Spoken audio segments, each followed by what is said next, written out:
말씀 제목 따라해 보겠습니다. 감사는 삶의 능력입니다. 감사는 삶의 능력입니다. 감사로 제사를 드리는 자가 하나님을 영화롭게 하나니 그 행위를 옳게 보이는 자에게 하나님의 구원을 보이신다고 약속을 하셨다는 것이에요. 여러분이 지금 구원받을 일들이 얼마나 많이 있습니까? 몸이 연약한 분들도 계시고, 물질 때문에 어려움을 겪는 분들도 계시고, 자녀 때문에, 부모 때문에, 또한 여러 가지 상황 때문에 힘들어하는 분들이 계실 것이란 말이에요. 하나님이 여기서 다 우리를 구원해 주기를 원하시는 거예요. 근데 조건이 뭐예요? 감사로 제사를 드리는 자가 하나님을 영화롭게 하나니 그 행위를 옳게 보이는 자에게 하나님의 구원을 보이시겠다고 하나님이 약속하신 것이란 말이에요. 그럼 여러분들이 여러분 삶 가운데서 구원받기를 원한다면 뭐예요? 감사만 하면 되는 것이에요. 무슨 일을 당해도 하나님 감사합니다만 하면 하나님이 이걸 받는 거예요. 이게 하나님을 영화롭게 하는 것이란 말이에요. 이 감사라는 것은 하나님이 나에게 감당하지 못할 시험당함을 허락지 아니하시고 시험당할 쯤에 피할 길을 내시고 넉넉히 이김을 준다는 이러한 믿음이 내포되어 있는 것이란 말이에요. 그러니까 하나님이 내 주변에 일어나는 모든 일들은 내 영혼의 유익함을 위하여 하나님의 거룩하심에 나를 참여케 하기 위한 섭리라는 걸 깨달았다는 거예요. 그렇기 때문에 감사가 나오는 거예요. 근데 이런 내용 없이 물론 어렸을 동안에는 그래 하나님이 감사하라 그랬으니까 감사해야지. 근데 감사해도 뭐예요? 구원을 못 본단 말이에요. 그러니까 감사해도 목사님 소용없던데요. 예, 소용없는 거 맞아요. 이 내용을 다 알고선 감사를 해야 된단 말이에요. 그러니까 하나님이 여러분에게 무조건 감사라는 걸 원하는 게 아니라 왜 감사해야 되는지를 배우기를 원하는 거예요. 신앙 여정을 통해서. 그러니까 철이 드는 거란 말이에요. 그러니까 이런 걸 다 아는 사람들이 당연히 무슨 일이 일어나도 그냥 감사가 저절로 나온단 말이에요. 왜? 하나님이 나에게 향한 뜻이 무엇인지를 내가 알기 때문이란 말이에요. 어떠한 어려움이 오는 것도 하나님이 이를 허락한 목적을 알기 때문에 감사가 저절로 나오는 거예요. 근데 이 수준이 되기 전까지는 뭐예요? 그래도 하나님이 감사하라고 그랬으니까 내가 감사해야지 하고 내 노력을 해야 된단 말이에요. 이런 노력하는 사람들이 아유 아무리 해도 안 되네요. 여기까지 가는 거고 하나님 왜 나는 범사에 감사를 하는데도 왜 난 못합니까? 하나님 나 왜 못하는 거예요? 이렇게 하나님 앞에 질문을 던지는 사람들에게 하나님이 가르쳐 주신단 말이에요. 그래서 결국은 이 모든 걸 안 사람들이 무슨 일이 있어도 그냥 감사가 저절로 나오는 수준까지 들어가는 것이란 말이에요. 그럼 이 감사가 바로 능력이란 말이에요. 그러니까 여러분이 무슨 일만 벌써 딱 왔는데 하나님 감사합니다. 그럼 벌써 이긴 거예요. 근데 그냥 감사가 나오기 전에 벌써 염려 들어오죠. 두려움 들어오죠. 짜증 들어오죠. 근심 들어오죠. 이것 때문에 힘들어한단 말이에요. 근데 결국 이 시험에서 다 이긴 사람들은 뭐예요? 이게 들어오기 전에 그냥 감사가 나온단 말이에요. 만약에 어떤 안 좋은 일이 지금 그러니까 내 생각 속에서 안 좋은 일이에요. 하나님 보기에는 안 좋은 일이 없어요. 내 생각에서 안 좋은 일이죠. 그러니까 내 생각에서 안 좋은 일이 일어나니까 근심이 들어온단 말이에요. 근데 이걸 물리치고 그냥 감사를 해버렸단 말이에요. 그랬더니 하나님의 영광이 나타나요. 그 일을 합력해서 선의로 주시는 것이란 말이에요. 여러분 하나님은 여러분에게요 감당하지 못할 시험당함을 허락지 않으세요. 그리고 시험당할 즈음에 피할 길을 내시고 넉넉히 이김을 주시는 분이시란 말이에요. 그러니까 이런 걸 다 알기 때문에 뭐예요? 무슨 일이 있어도 감사가 나오는 그 수준까지 가야 된단 말이에요. 자네가 교통사고다. 감사해야죠. 감사해야 된단 말이에요. 왜? 이 일을 통해서 하나님이 역사하실 것이 있기 때문이란 말이에요. 반드시 합력해서 선을 이뤄주시는 거예요. 그러니까 여러분들이 뭐 되는 일이 안 됐다 그래가지고 불평이 나오고 안 해요. 되는 일이 안 돼도 감사하셔야 된단 말이에요. 왜? 하나님은 다 합력해서 선이시기 때문이에요. 여러분이 감사로 제사만 드리면 돼요. 그러니까 여러분이 무슨 저주받은 일이 일어났다? 저주가 어디 있어요? 우리는 다 합력해서 선인데 그러니까 무조건 저주받는 일이 일어나도 감사만 하면 된단 말이에요. 근데 뭐예요? 감사가 안 나오죠. 왜? 저주라고 생각을 하니까. 그걸 왜 여러분의 눈으로 저주로 보냔 말이에요. 하나님의 눈으로 보면 뭐예요? 저주가 변하여 복이 되게 하신다 그랬단 말이에요. 그러니까 여러분에게는 저주가 없어요. 사실 하나님의 눈으로 보면 무슨 저주가 있냔 말이에요. 다 좋은 일이에요. 다 합력해서 선이니까. 그러니까 이런 믿음까지 되면 뭐예요? 무조건 감사하는 거예요. 혹시 손해보는 일이 있어요. 누구한테 사기를 좀 당했어요. 누구한테 속임수를 써가지고 내 돈을 좀 잃었단 말이에요. 그래도 감사하는 거예요. 왜? 이 감사하는 마음을 만들어주기 위해서 허락하신 일이에요. 그럼 이런 마음만 되면 뭐예요? 구원을 보여주시겠다는 거예요. 여러분 우린 다 이렇게 될 줄 믿습니다. 오엘리의 마지막 입세란 작품이 있습니다. 뉴욕 그리니치 빌리지 아파트에 사는 무명의 여류화가 존 씨가 심한 폐렴에 걸려서 사경을 헤맵니다. 그녀는 삶에 대한 희망을 잃고 친구의 격려도 아랑곳 없이 창문 너머로 보이는 담쟁이 덩굴잎이 다 떨어질 때 자기의 생명도 끝난다고 생각했습니다. 그러나 다음날 아침 창문에 휘장을 올려보니 밤새도록 세찬 비와 사나운 바람이 있었는데도 불구하고 거기에는 벽돌 담벽에 담쟁이 잎새 하나가 그대로 붙어 있었습니다. 그리고 그 다음날이 지나도 잎새는 여전히 붙어 있었습니다. 원래 그 마지막 잎새는 이미 떨어졌습니다. 그런데 그 집 1층에 사는 무명의 노화가 베이먼 할아버지가 담장에 마지막 잎새를 그려놓은 것이었습니다. 그 잎새가 떨어지지 않는 것을 보고 조은씨는 생각했습니다. 저것도 떨어지지 않는다면 내 생명도 쉽게 없어지지 않을 거야. 결국 그 그려진 마지막 잎새가 조은씨를 병에서 일으킵니다. 생각의 힘은 생각을 초월합니다. 죽는다고 생각하면 살 확률이 현저히 줄고 산다고 생각하면 죽을 확률이 현저히 줍니다. 일전에 TV 선전 중에 땅은 작아도 생각이 크면 된다는 광고가 있었습니다. 생각의 크기가 땅의 크기보다 중요합니다.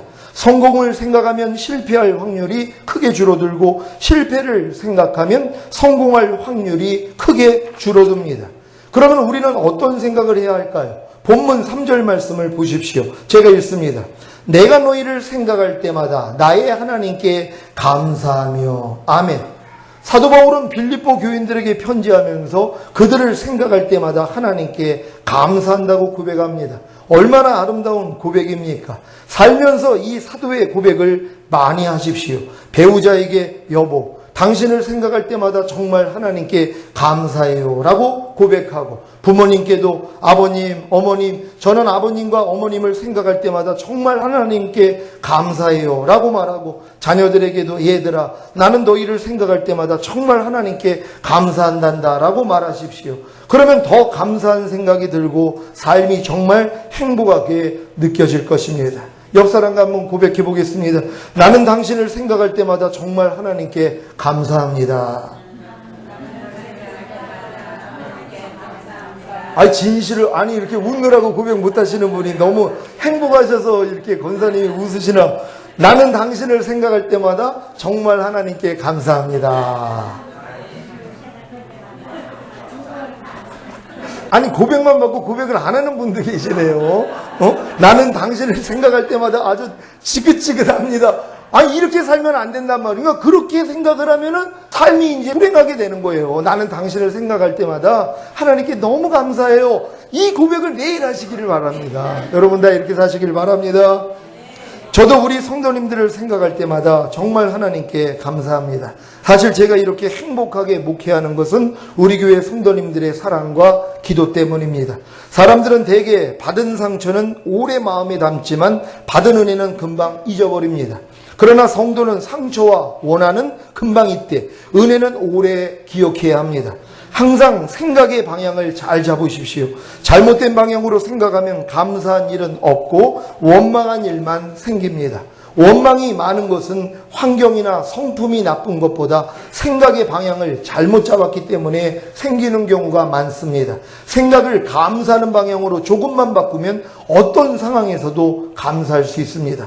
어느 날 한 분이 우산 없이 비를 맞고 가다가 조용히 고백했습니다. 하나님, 이렇게 비가 와도 빗물이 눈으로 흐르지 않도록 눈썹을 주셔서 감사합니다. 조금 가다 생각해 보니까 또 감사할 일이 생겨서 그는 또 혼자 중얼거렸습니다. 하나님, 콧구멍을 밑으로 뚫어주셔서 비가 와도 숨 쉴 수 있게 해주셔서 감사합니다. 그런 식으로 생각할 때마다 감사거리를 발견하고 감사하면 얼마나 행복한지 모릅니다. 사실 감사한 조건이 얼마나 많이 있어요. 여러분 병원 응급실에만 한번 중환자실에만 한번 갔다 와봐요. 거기 누워있는 사람들 엄청 많습니다. 근데 여러분은 건강하잖아요. 사실 그것만 생각해도 기뻐해야 된단 말이에요. 근데 난 별로 감사할 일이 없는데요.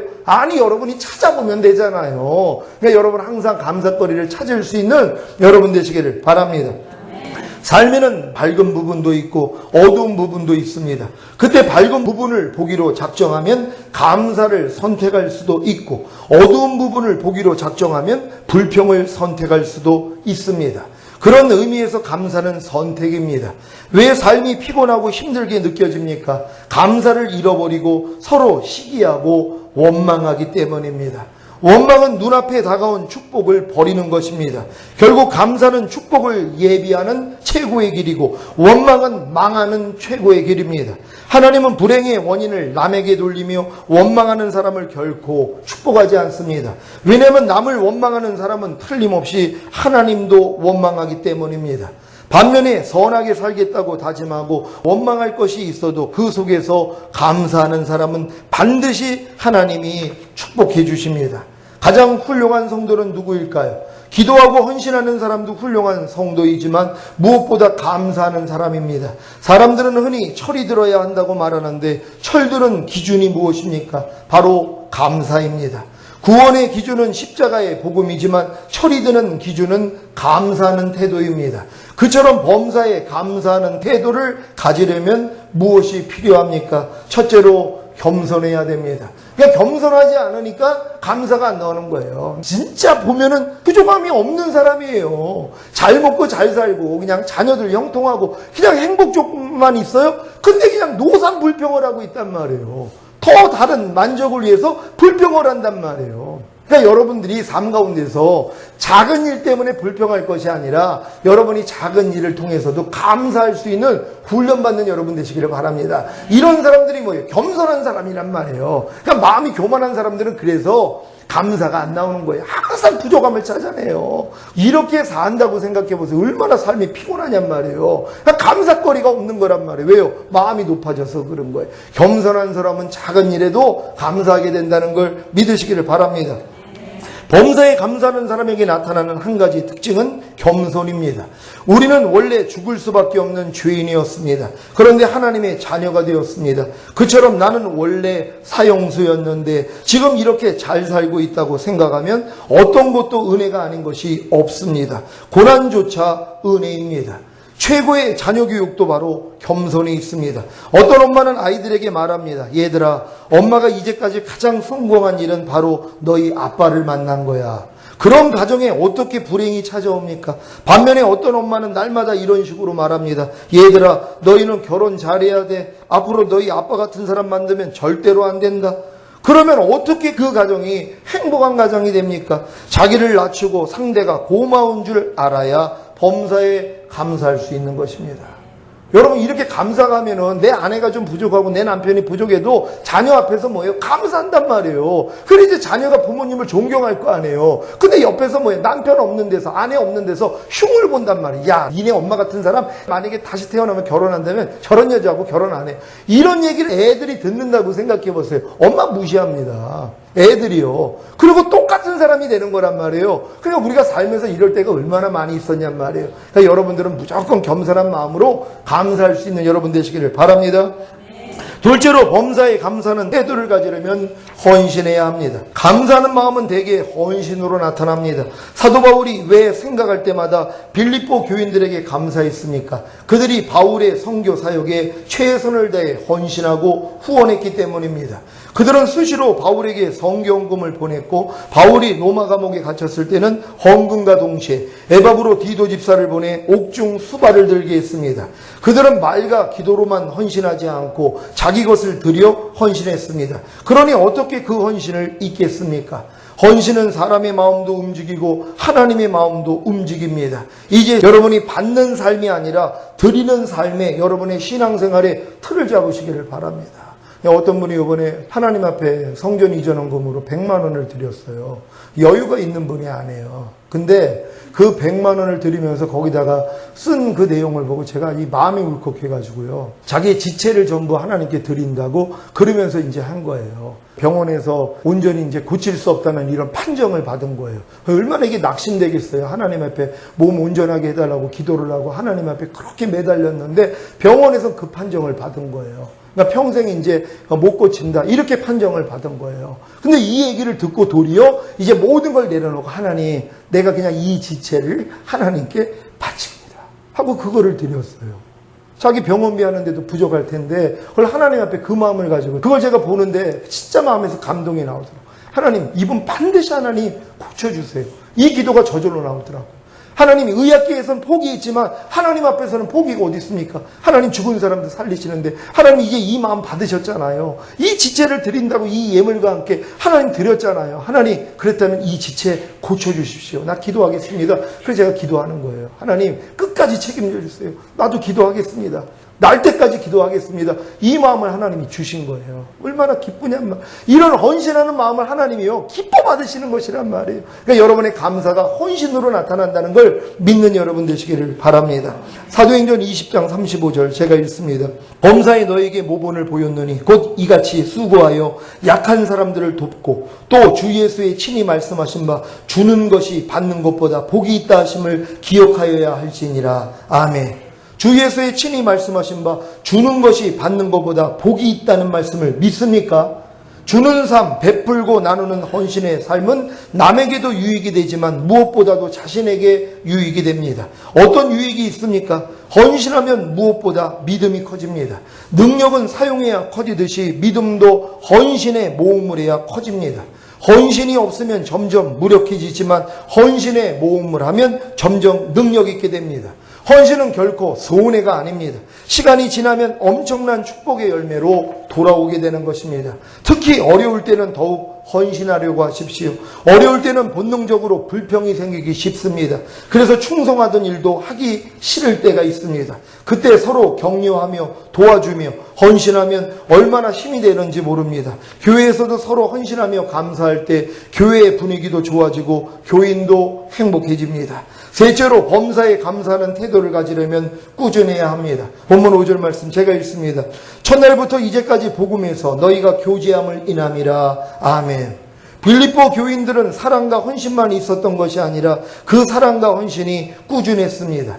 그래서 사도 바울로부터 처음 은혜를 받던 날부터 그 편지를 쓸 때까지 그 사랑과 후원의 손길이 변하지 않았습니다. 목회하면서 가장 감동이 되는 분들이 있습니다. 바로 헌신과 사랑이 변하지 않는 사람입니다. 사람들은 화끈한 것을 좋아합니다. 그러나 화끈한 것보다 꾸준한 것이 더 좋습니다. 어떤 사람은 날씨가 붓고 고통이 있어도 변함없이 예배의 자리를 지키고 주일 아침에 부부싸움을 해서 마음이 힘들어도 변함없이 예배의 자리를 지킵니다. 그런 꾸준한 모습 속에 이미 모든 축복과 은혜가 담겨 있습니다.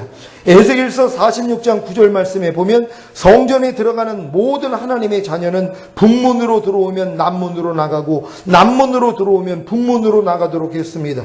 즉 자기 오던 길로 돌아가면 안 되고 옆으로 새도 안 되고 오직 앞으로 나아가라는 말씀입니다. 어떤 분야든 앞으로 나아가야 발전하듯이 끝까지 하나님만 바라보고 꾸준히 전진하는 믿음의 경주자가 결국 성공과 행복과 축복의 주인공이 됩니다. 특히 교제하는 삶이 꾸준해야 합니다.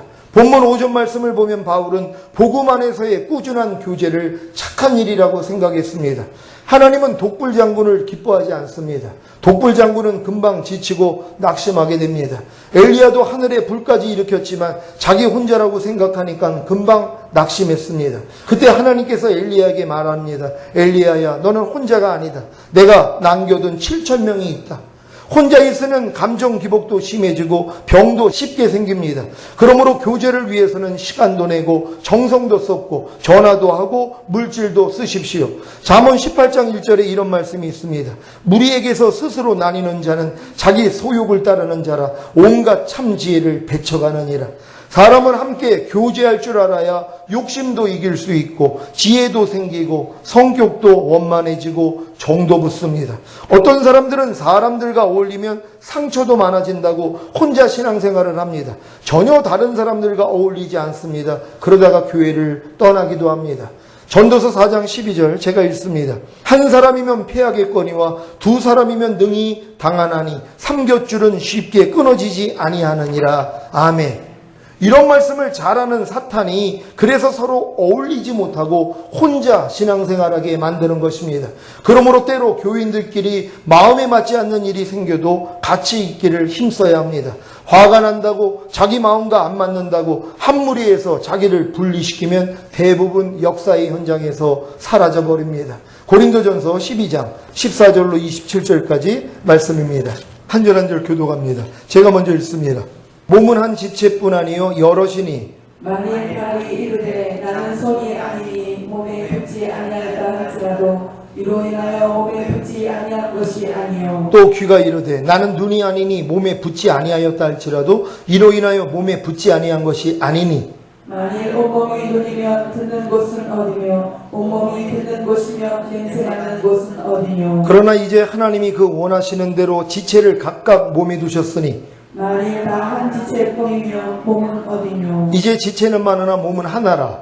눈이 손더러 내가 너를 쓸데없다 하거나 또한 머리가 발더러 내가 너를 쓸데없다 하거나 하지 못하리라. 이뿐 아니라 몸에 더 약하게 보이는 지체가 도리어 요긴하고 우리가 몸에 덜 귀히 여기는 그것들을 더욱 귀한 것들로 입혀주며 우리의 아름답지 못한 지체는 더욱 아름다운 것을 얻고 우리 아름다운 지체는 요구할 것이 없으니 오직 하나님이 몸을 고르게 하여 부족한 지체에게 존귀를 더하사 몸 가운데서 분쟁이 없고 오직 여러 지체가 서로 같이하여 돌아보게 하셨으니 만일 한 지체가 고통을 받으면 모든 지체도 함께 고통을 받고 한 지체가 영광을 얻으면 모든 지체도 함께 즐거워하나니 너희는 그리스도의 몸이요 지체의 각 부분이라. 아멘. 여러분은 그리스도의 몸이요 지체의 각 부분이라는 사실을 명심하시고 교제하는 삶을 꾸준하게 하시기를 바랍니다.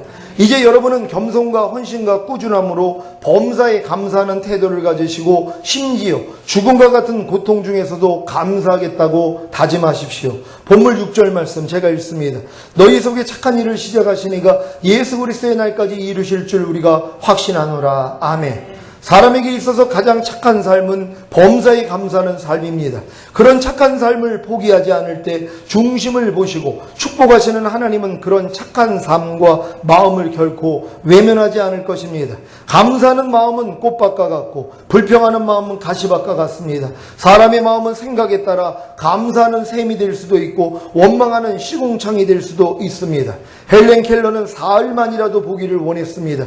그러므로 우리는 사흘이 아니라 평생을 눈뜨고 사는 것부터 시작해서 범사에 감사하며 살아야 합니다. 깊이 생각해보면 얼마나 감사할 일이 많은지 모릅니다. 때로 어려운 일이 찾아와도 자세히 보면 그것이 꼭 불행만은 아닙니다. 어떤 분의 간증입니다. 그분은 최고가 되려고 열심히 일에 매달렸습니다. 그러니까 자기도 없고 가족도 없고 이웃도 없게 되었습니다. 그러다가 어느 날 쓰러졌습니다. 그는 생각했습니다. 이제 건강을 잃었으니 다 잃었다. 그러나 다 잃은 줄 알았지만 그때 새롭게 찾은 것이 있었습니다. 그것은 바로 가정이었습니다. 병상에 있을 때 그는 가족들이 자기를 지극정성으로 돌봐주는 모습을 보고 비로소 깨달았습니다. 사람이 사랑받는 것이 이렇게 좋은 것이구나. 이제는 저들을 위해서라도 열심히 살자. 그렇게 병 때문에 가치관이 일 중심에서 사람 중심으로 바뀐다면 그 병은 사실상 축복입니다. 그처럼 깊이 생각해보면 고난이 축복이 되는 경우도 많고 더 나아가 삶의 모든 순간이 하나님의 은혜임을 깨닫게 됩니다. 이제 눈에 보이는 것으로만 인생의 성패를 결론내지 마십시오. 눈에 보이는 건강은 잃어도 더 소중한 사랑과 믿음을 얻는 경우가 많고 때로 어떤 일에 실패하면 그것 때문에 비로소 겸손한 영성을 얻는 경우도 많습니다. 그처럼 감사의 영성을 가지고 보면 모든 상황이 축복의 통로입니다. 그러므로 현재 조금 어려워도 하나님이 나를 축복하려고 이렇게 훈련하시는구나 라고 생각하면 그 생각이 생각을 초월한 축복과 행복을 가져다 줄 것입니다. 항상 범사에 감사함으로 더욱 큰 축복을 예비하며 사는 시온의 성도님들이 되시기를 예수 그리스도의 이름으로 축원합니다. 기도하겠습니다. 오늘 들은 말씀 생각하시면서 감사는 삶의 능력입니다.